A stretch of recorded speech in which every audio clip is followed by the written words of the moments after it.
Siamo in delle battute finali sulla redazione e la definizione di quella che è la bozza di intesa, l'intesa stessa. Dopo la serie di incontri serrati dell'ultima settimana, il governo è vicinissimo a chiudere l'intesa tra i diversi ministeri sull'autonomia di Veneto, Lombardia ed Emilia-Romagna.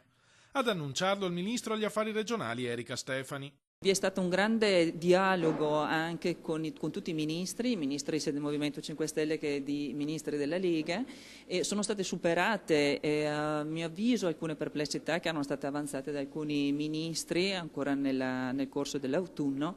Io spero e auspico che queste siano quelle ultime 2 settimane veramente determinanti. Il termine di questa fase del percorso verso l'autonomia resta quello fissato alla fine dello scorso anno, 21 febbraio. La scadenza è stata data dal Presidente Conte, è stato un sollecito nei confronti di tutto il Governo e tutti i ministri di rispondere a quella che è una domanda di autonomia molto forte. Il confronto non ha annacquato i contenuti di un'intesa che porterà a un provvedimento vero e non di facciata, garantisce il Ministro. Gli aspetti tecnici sono per la gran parte già definiti.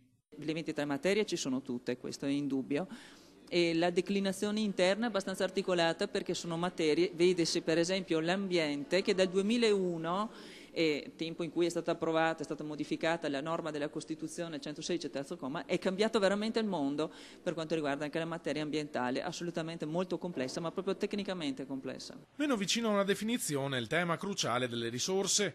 Il criterio della spesa storica, puntualizza Stefani, è necessario in questa fase per non penalizzare le regioni del sud, ma in futuro dovrà essere superato in favore di un sistema più equo. Il costo storico è la base iniziale cioè il primo step.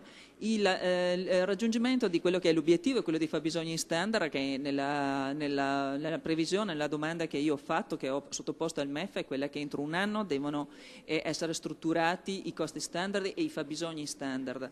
Questo è un procedimento che coinvolge tutta l'Italia, cioè tutte le regioni dovranno conformarsi ai principi che sono sottesi proprio al fabbisogno standard.